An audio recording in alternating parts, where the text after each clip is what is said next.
तो हम लोग ये क्वेश्चन डिस्कस कर रहे थे, तो यहाँ पर सबसे एक पहली इम्पोर्टेंट बात ये जो याद रखना है वो क्या है कि जैसे यहाँ पर रेट दे रखा है 6%। ठीक है, स्क्रीन विजिबल है? Yes ma'am. अच्छा यस ठीक है। मैम। Okay okay. तो देखो यहाँ पे जब पर एनम रेट नहीं गिवन होता है तो हम इसको पर एनम मानेंगे कि नहीं? अगर रेट बहुत कम दे रखा है, 1-2% दे रखा है, तो हम उसको पर एनम नहीं मानते। मतलब लिखा है तब तो आपको पर एनम लेना ही है, मगर जहाँ पे रेट के आगे पर एनम मेंशन नहीं है तो वहां पर हम, अगर रेट हमारा 2% से ज्यादा है, 3% है, 5% है, तो उस केस में हम उसको पर एनम रेट मानेंगे। लेकिन अगर 1 या 2% ही दे रखा है तो हम ये मानेंगे कि वो रेट पर जो जर्नी का पीरियड है उसी से रिलेटेड है। तो हम उस केस में सिर्फ सीधे निकाल देंगे और हम 4/12 या 3/12 नहीं करेंगे। ठीक है, तो जैसे यहाँ पे 6% है तो हम यहाँ पे अज्यूम करेंगे कि रेट जो है वो क्या है, पर एनम है। तो अब उस केस में हम 4 मंथ्स का अगर बना रहे हैं तो 4 मंथ्स का फ्रेट इंश्योरेंस लेंगे, 4 मंथ्स का शिप इंश्योरेंस लेंगे, 4 मंथ्स का डेप्रिसिएशन लेंगे। तो 6 जो है वो कॉमन रेट है सबके लिए, क्योंकि यहाँ पे सेम रेट दिया है और नीचे भी 6% पर एनम डेप्रिसिएशन का। अब डेप्रिसिएशन में तो दे ही रखा है 6% पर एनम, लेकिन अगर डेप्रिसिएशन में भी पर एनम मेंशन ना होता तो रेट अगर आपका ज़्यादा है तो उस केस में हम उसको मानेंगे। 2% से ज़्यादा है तो हम उसको पर एनम मान लेंगे, और 2% तक है, 1 या 2% दे रखा है, तो उस केस में आप उसको ये मानेंगे कि वो पीरियड ऑफ जर्नी से रिलेटेड है। और जो भी हम अज्यूम करेंगे तो हम वो लिखेंगे। ठीक है, वैसे अगर आपका, क्योंकि मल्टीपल चॉइस क्वेश्चन है, तो वहाँ पे क्लैरिटी रहेगी इस चीज़ की, लेकिन फिर भी हो सकता है अगर ऐसा हो तो आप उसके बेसिस पे करेंगे। ठीक है, तो हम अपना अजम्पशन वैसे मेंशन करते हैं। अब यहाँ पे तो आपके मल्टीपल चॉइस क्वेश्चन में अजम्पशन लिखने का कोई वही नहीं है, पॉइंट ही नहीं होगा। Right, you just have to mark the options, but ये ध्यान रखना है। ठीक है, तो अगर रेट 2% से ज़्यादा का है तो हम उसको पर एनम अज्यूम करके करेंगे। ठीक है, तो अब सारे, अब यहाँ पर देखो सबसे पहले फ्रेट्स देख लेते हैं। यहाँ पे फ्रेट टू लंदन 10,000 टन था एट द रेट ऑफ 20 पर टन। तो 10,000 पर टन है इंटू 20, तो कितना हो जाएगा? 2 लाख। ठीक है, और प्राइमेज भी दे रखा है, प्राइमेज ऐड करके हम दिखाते हैं।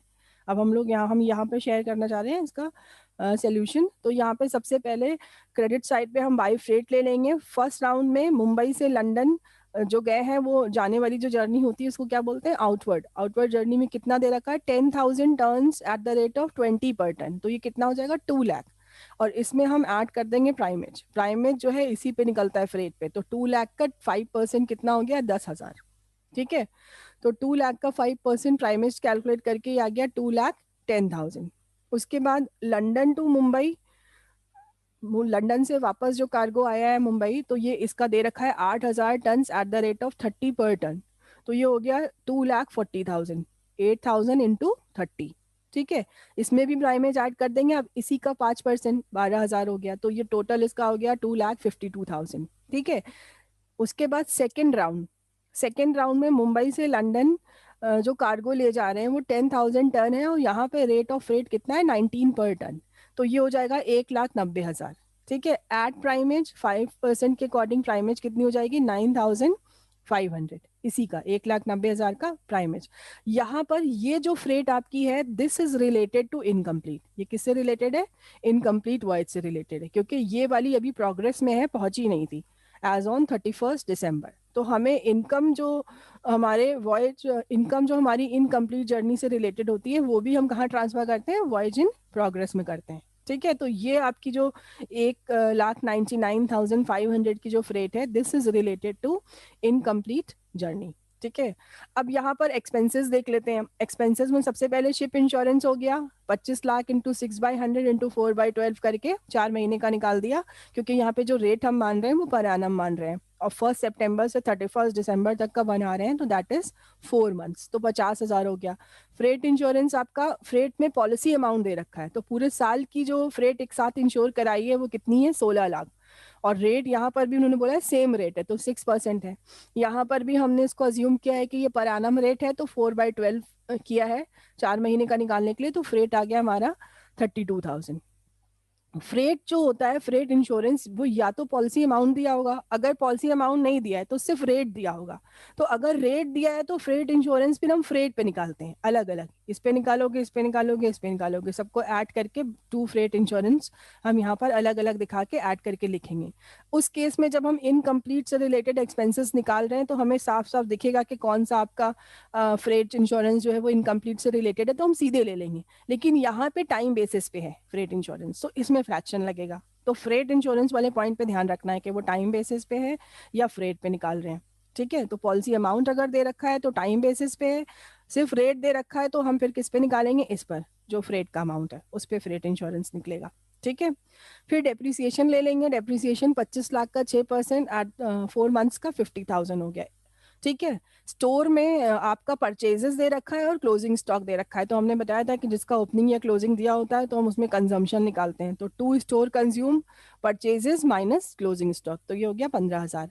वेजेस एंड सैलरी 4 मंथ्स की ही होगी, तो इसको एज इट इज ले लेंगे। स्टिवेंडरिंग चार्जेस आपके 2 पर टन टोटल करके भी दे रखा है, सिर्फ अगर 2 पर टन भी दिया होता और अमाउंट ना दिया होता तो भी हम सारे टनेज को ऐड करके 2 से मल्टीप्लाई करते तो हमारा आ जाता है स्टिवेंडरिंग चार्जेस। ठीक है, तो 10 + 8 + 10 ये हो जाएगा आपका 28,000 इंटू 2, तो ये 56,000 आपका हो गया स्टिवेंडरिंग चार्जेस। फिर पोर्ट चार्जेस कितने हैं, 18,000 गिवन है। फ्यूल एंड पावर 57,000 गिवन है, ले लिया है हम लोगों ने। एड्रेस एक्सक्यूज मी कम, मैम, हाँ बताओ। स्टीवेंडरिंग चार्जेस 10,000, 8,000, 10,000 कैसे आया? दिया है बेटा यहाँ स्टार्टिंग में, इन्होंने हमने मतलब इन्होंने टोटल अमाउंट भी दे रखा है क्वेश्चन में जो गिवन है। एक तो टोटल अमाउंट दे ही रखा है, कितना दे रखा है, 56,000 देखो यहाँ पर। ठीक है, ये स्टिवेंडरिंग चार्जेस जो दे रखा है दिस इज 56,000, और ब्रैकेट में दिया है 2 पर टन। ठीक है, तो अगर हम टनेज के अकॉर्डिंग देखें तो ये 56,000 कैसे आया होगा। टोटल टन यहाँ पे दे रखे हैं 10,000 जो है, टू लंदन पहले जो ले जा रहे हैं 10,000 टन ये हो गए, 8,000 ये हो गए, 10 + 8 + 10, तो टोटल कितने हो गए ये 28,000। तो 28 इंटू, 28। हाँ 28 इंटू 2 करोगी तो 56 आ जाएगा। ठीक है, तो यानी इन्होंने सीधे सीधे इस पे सरेंडरिंग चार्जेस निकाले गए हैं। ठीक है, तो 56,000 पर टन दे रखा है, तो अगर उसके अकॉर्डिंग देखेंगे तो 10 + 8 + 10 यानी 28,000 इंटू 2।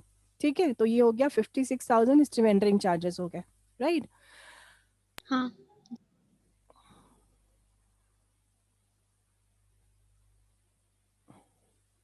ठीक है, इसके बाद हमारा एड्रेस कमीशन जो निकलता है वो फ्रेट के अमाउंट पे निकलता है। तो जो जैसे कल क्वेश्चन किया था, तो फ्रेट का अमाउंट इंक्लूडिंग प्राइमेज जो अमाउंट है उस पे एड्रेस कमीशन निकलेगा, यानी 2,10,000 का 10%, 2,52,000 का 10%, अलग अलग निकाल लेंगे। तो मुंबई से लंदन का जो एक फ्रेट है उसका एड्रेस कमीशन हो गया 21,000, लंदन टू मुंबई का 25,200 हो गया, और मुंबई से लंदन का 19,950।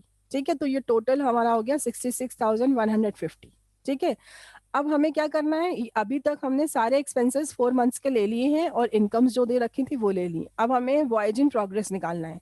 तो हमें देखो इसका इफेक्ट खत्म करना है, तो एक्सपेंसेस हम डेबिट साइड पे शो करते हैं और एक्सपेंसेस का वॉयज इन प्रोग्रेस हम क्रेडिट साइड पे शो करेंगे। ठीक है, इनकम हम क्रेडिट साइड पे शो करते हैं, इनकम का वॉयज इन प्रोग्रेस हम डेबिट साइड पे शो करेंगे। तो यहाँ पे जो ये टू वॉयज इन प्रोग्रेस दे रखा है 1,99,500, तो ये वाली जो आपकी फ्रेट थी तीसरी वाली, वो आपकी इनकम्प्लीट से रिलेटेड थी, इनकम्प्लीट जर्नी से रिलेटेड, तो यही इनकम आपकी इनकम्प्लीट से रिलेटेड हो गई। तो इनकम्प्लीट से रिलेटेड इनकम हम कहाँ ट्रांसफर करते हैं, वॉयज इन प्रोग्रेस में। तो हमने ये वाली फ्रेट सीधे ट्रांसफर कर दी वॉयज इन प्रोग्रेस में 1,99,500। और एक्सपेंसेस हमें कैलकुलेट करना पड़ेंगे कि कौन से एक्सपेंसेस आपके इनकम्प्लीट जर्नी से रिलेटेड है। ठीक है, तो अब एड्रेस कमीशन, अब यहाँ पर हम लोग इसके बाद देखेंगे यहाँ पर expenses relating to incomplete voyage. Address commission हम एज इट इज ले लेंगे क्योंकि ये आपको हमने अलग अलग फ्रेट के अमाउंट पे निकाला है, ये टाइम या डिस्टेंस के बेसिस पे नहीं है, ये किसके बेसिस पे, फ्रेट के बेसिस पे। तो इसको हमने जो आपका इनकम्प्लीट से रिलेटेड था उसको एज इट इज ले लिया 19,950। ठीक है, ये तीसरा वाला जो एड्रेस कमीशन था ये वाला, ये आपका इनकम्प्लीट से रिलेटेड था, तो इसको एज इट इज ले लिया। ठीक है, उसके बाद स्टीवेंडरिंग चार्जेस भी, क्योंकि यहाँ पे पर टन दे रखा है, टाइम या डिस्टेंस के बेसिस पे नहीं है, टन के बेसिस पे है अगेन। तो जो टनेज आपकी इनकम्प्लीट से रिलेटेड है, उस पे जितने भी स्टिवेंडरिंग चार्जेस हैं वो क्या हो जाएंगे, इनकम्प्लीट जर्नी से रिलेटेड हो जाएंगे। तो तीसरा वाला जो था आपका क्वेश्चन में अगर देखो तो तीसरा जो ये कितने टन थे, 10,000 टन। तो 10,000 टन जो है वो इनकम्प्लीट जर्नी से रिलेटेड थे, तो इसके स्टिवेंडरिंग चार्जेस क्या हो जाएंगे, 10,000 इंटू 2। ठीक है, तो 10,000 इंटू 2 आपका ये हो जाएगा stevedoring charges relating to incomplete journey. ठीक है, अब बाकी जो एक्सपेंसेस हैं उसमें या तो वो टाइम बेसिस पे हैं पे किए गए हैं या आपके डिस्टेंस बेसिस पे किए गए हैं, तो उनका जो हमने फ्रैक्शन निकाला था वो अप्लाई कर देंगे। तो इसमें क्या क्या था, डेप्रिसिएशन था 50,000 का, शिप इंश्योरेंस आपका था 50,000 का, उसके बाद 32,000 का फ्रेट इंश्योरेंस था, क्योंकि पॉलिसी अमाउंट जब दिया होगा तो हम फ्रेट इंश्योरेंस पे भी फ्रैक्शन लगाएंगे। ठीक है, तो हमने यहाँ पर 32 सबका इन सबको टोटल करके इसका 1/5 निकाल देंगे। तो आपके क्या क्या है इसमें, वेजेस हो गया, स्टोर कंज्यूम हो गया, फ्यूल एंड पावर हो गया, डेप्रिसिएशन हो गया, शिप इंश्योरेंस हो गया और फ्रेट इंश्योरेंस भी हो गया। ठीक है, पोर्ट, अच्छा पोर्ट चार्जेस जो है वो आपके रास्ते से तो रिलेटेड है नहीं, पोर्ट से रिलेटेड है, तो उसमें जो टाइम पोर्ट पे स्पेंड हो रहा है उसके बेसिस पे पोर्ट चार्जेस पे किए जाते हैं। ठीक है, तो अब यहाँ पर भी अगर हम अभी फ्रैक्शन देखेंगे तो यही फ्रैक्शन आ जाएगा 1/5। ठीक है, अभी हम पोर्ट चार्जेस को अभी एक्सप्लेन करेंगे, तो उसका भी 1/5 हो जाएगा, तो टोटल सारे एक्सपेंसेस का 1/5 हो गया 53,800। तो अब हमारा टोटल इन तीनों को ऐड कर देंगे, आ जाएगा आपका 9। मैम हाँ बताओ, बोलो। मैम स्टेवेंडरिंग चार्जेस नहीं लेंगे? लिया है, अलग से लिया है, मैम स्टेवेंडरिंग चार्जेस नहीं लेंगे?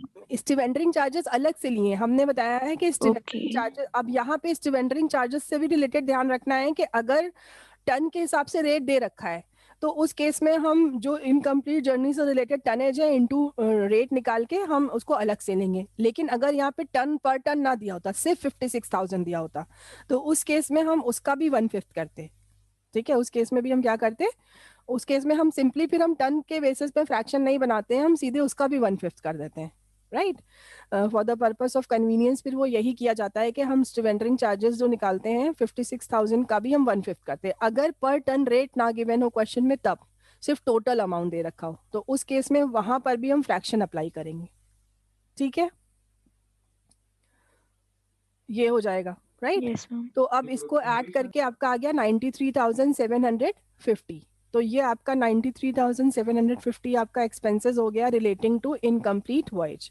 तो ये आपके बाई साइड में आ जाएंगे, बाई वॉयज इन प्रोग्रेस 93,750। उसके बाद बैलेंस करके प्रॉफिट निकाल दोगे, प्रॉफिट आ जाएगा 1,64,600। मैम ये 1/5 क्यों किया है? 1/5 यहाँ पर हमने बताया था स्टार्टिंग में कि हम फ्रैक्शन बनाते हैं, अभी तो स्टार्टिंग में बताया हम था। हर क्वेश्चन में करेंगे, हर क्वेश्चन में? हर क्वेश्चन में 1/5 नहीं होगा, फ्रैक्शन अलग अलग होगा हर क्वेश्चन में। ये फ्रैक्शन इस बात का पे डिपेंड करेगा कि आपका कितना पोर्शन ऑफ जर्नी जो है वो कंप्लीट हुई है। ठीक है, तो उसके बेसिस पे हम निकालते हैं फ्रैक्शन। राइट, अभी इसको फिर से सुनना, हम सेंड करेंगे क्योंकि तुम्हारे नेक्स्ट क्लास का भी टाइम हो रहा है। जब हमने फ्रैक्शन बताया था तो अभी हम इसका रिकॉर्डिंग जब शेयर करेंगे तो उसके स्टार्टिंग में सुनना, उसके बाद भी कंफ्यूजन अगर होगी तो you can ask on WhatsApp. ठीक है, कि हम कैसे फ्रैक्शन कैलकुलेट करते हैं रिलेटिंग टू इनकम्प्लीट जर्नी। ठीक है, अब ओके यहाँ पे मैम। सारे एक्सपेंसेस की तो बात हो गई, बस क्विकली हम लोग वाइंड अप करेंगे पोर्ट चार्जेस को लेके। हम लोगों ने पोर्ट चार्जेस का भी 1/5 किया था। ठीक है, इस पे क्वेश्चन आपका मल्टीपल चॉइस क्वेश्चन अलग से आ सकता है पोर्ट चार्जेस पे भी। ठीक है, तो इसको अब ध्यान से समझो। पोर्ट चार्जेस जो है, बाकी एक्सपेंसेस डेप्रिसिएशन हो गया, वो सब तो आपको समझ में आ गया होगा, कुछ टाइम बेसिस पे हैं, कुछ डिस्टेंस बेसिस पे हैं। अब पोर्ट चार्जेस जो पे होते हैं वो इस बेसिस पे होते हैं कि कितना टाइम स्पेंड किया जा रहा है ऑन पोर्ट, यानी शिप कितना टाइम स्पेंड कर रही है पोर्ट पर। तो port charges relating to incomplete journey हम उसी के बेसिस पे कैलकुलेट करेंगे। ठीक है, तो अब अगर हम इसी क्वेश्चन को देखें तो मुंबई से लंदन शिप गई थी और उसके बाद लंदन से मुंबई वापस आई थी, और उसके बाद मुंबई से लंदन जा रही थी जो कि हाफ वे पहुंचे थे, और टोटल पोर्ट चार्जेस एक साथ आपको 18,000 दे रखे हैं, दोनों पोर्ट के मिला के, मुंबई पोर्ट और लंदन पोर्ट के जो टोटल चार्जेस दे रखे हैं वो कितने दे रखे हैं, 18,000। ठीक है। तो इस 4 मंथ के पीरियड में जो पोर्ट पे स्टे हुआ है शिप का, तो वहाँ क्या क्या काम होता है? पोर्ट पर या तो लोडिंग होती है या अनलोडिंग होती है, उसी के लिए शिप पोर्ट पे स्टे करती है। तो सबसे पहले मुंबई पोर्ट पे जो पहला कार्गो है वो लोड किया जाएगा, ठीक है। तो पहले कार्गो की मुंबई पोर्ट पे क्या हुई? लोडिंग हुई, ठीक है। यही कार्गो लंदन पोर्ट पे उतारा जाएगा, जो पहला 10,000 का कार्गो था, ठीक है। लंदन पोर्ट पे क्या हुई? अनलोडिंग हुई, तो उसमें कुछ टाइम लगा होगा, तो वहां पर लंदन पोर्ट पे अनलोडिंग के लिए स्टे हो रही है शिप। फिर से लंदन पोर्ट से वापस मुंबई पोर्ट सेकंड कार्गो आना है, तो वो लंदन पोर्ट पे क्या होगा? लोड होगा, ठीक है। उसके बाद वो मुंबई पोर्ट जब पहुंच जाएगा तो मुंबई पोर्ट पे उसकी क्या होगी? अनलोडिंग होगी, जो सेकंड कार्गो था 8,000 टन का, ठीक है। फिर तीसरा जो आपका सेकेंड राउंड शुरू हो रहा है, तो मुंबई पोर्ट पे फिर से क्या होगी? लोडिंग होगी। लेकिन 31 दिसंबर तक ही हमने, क्योंकि इलस्ट्रेशन लिया है अलग से, अगर हम उसी क्वेश्चन की बात करें तो वहां पे जो फाइनेंशियल ईयर एंड हो रहा था वो 31 दिसंबर हो रहा था। तो 31 दिसंबर तक जो आपका लोडिंग तो हो गई है मगर अनलोडिंग नहीं हुई है, क्योंकि लंदन अभी पोर्ट पहुंचा नहीं है। शिप जो है वो लंदन पोर्ट नहीं पहुंची है, तो अभी उसकी अनलोडिंग नहीं हुई है। तो अब जो टाइम, अगर हम लोग यहाँ पर हम बहुत ज्यादा फ्रैक्शन को कॉम्प्लिकेटेड नहीं बनाते हैं, बिल्कुल टनेज के अकॉर्डिंग हम सिंपली ये मान लेते हैं कि जितना टाइम लोडिंग में लगता है उतना अनलोडिंग में लगता है, ठीक है। तो यहाँ पर इसी तरह से कैलकुलेट किया जाता है। तो यहाँ पर अगर हम ये मान रहे हैं कि लोडिंग में जो टाइम लग रहा है वो 1 पार्ट ऑफ टाइम लग रहा है, तो अनलोडिंग में भी 1 लगेगा। फिर से लोडिंग की गई है, जो कार्गो लंदन से मुंबई जाना है तो उसमें 1 पार्ट लोडिंग में लगा, फिर 1 पार्ट किस में लगा? अनलोडिंग में लगा, ठीक है। और फिर से 1 पार्ट आपका किस में लगेगा? फिर से लोडिंग में लगेगा।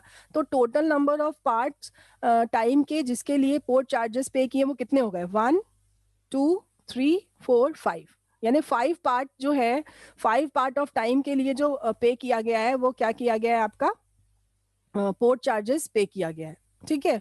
और यहाँ पे टोटल पोर्ट चार्जेस आपको साथ में दे रखे हैं। अब इसमें से जो इनकम्प्लीट से रिलेटेड है वो कौन सा हो जाएगा? ये वाला जो लोडिंग थर्ड टाइम हो रही है, फिर से यहाँ पे लोडिंग हो रही है, ये जो तीसरे कार्गो की वो जो लोडिंग हो रही है वो आपकी किससे रिलेटेड हो गई? वो आपकी इनकम्प्लीट से रिलेटेड हो गई। तो इनकम्प्लीट से रिलेटेड कितना हो गया? 1 पार्ट हो गया। तो यहाँ पर भी जो फ्रैक्शन इनकम्प्लीट से रिलेटेड हो गया वो कितना हो गया? 1/5। Total time spend on port कितना हो गया? 5 पार्ट्स हो गया। Fraction of time relating to incomplete voyage कितना हो गया? 1। ये सिर्फ 1 है इससे रिलेटेड, तो 1/5 हो गया। अगर यहाँ पे ये पहुंच गए होते और इंटायर वॉयज के एक्सपेंसेस दिए होते तो हम यहाँ के भी एक्सपेंसेस पे किए गए होते, लंदन पोर्ट के भी, तो हम उसको भी कंसिडर करते। लेकिन लंदन पोर्ट पे अभी नहीं अनलोडिंग हुई है इस गुड्स की by the end of financial year. तो इसलिए सिर्फ जो पोर्ट चार्जेस आपको दे रखे हैं वो किसके किसके दे रखे हैं? वो आपके एक्सक्यूज मी मैम, हाँ बोलो। मैम नेक्स्ट क्लास का लिंक आ गया, मैम ज्वाइन करने को बोल रही हैं। बस 1 मिनट वाइंड अप कर रहे हैं, ठीक है। Okay ma'am. तो यहाँ पर आपका मुंबई से तो ये पोर्ट चार्जेस वाला पॉइंट थोड़ा सा डिटेल में है, तो इसको हम लोग फिर से डिस्कस कर लेते हैं, ठीक है। अगर तुम्हारा क्लास का टाइम हो रहा है नेक्स्ट, तो अब इसको हम इसके लिए कल आपको टाइम बता देंगे, विल डिस्कस, ठीक है। या फिर वीडियो बना के पोस्ट कर देंगे इससे रिलेटेड, पोर्ट चार्जेस से रिलेटेड, ओके। तो हम आज की क्लास एंड कर रहे हैं। इससे रिलेटेड जो क्वेश्चंस होंगे इनकम्प्लीट वॉइस से रिलेटेड, इसको समझना और देखना फिर करना, ठीक है। Thank you ma'am. Okay, thank you ma'am. Ma'am इसका पीडीएफ सेंड कर दीजिएगा व्हाट्सएप पे। हाँ पीडीएफ तो सेंड करेंगे हम और रिकॉर्डिंग भी सेंड कर देंगे। Okay, thank you ma'am. Okay thank you ma'am. Okay, thank you.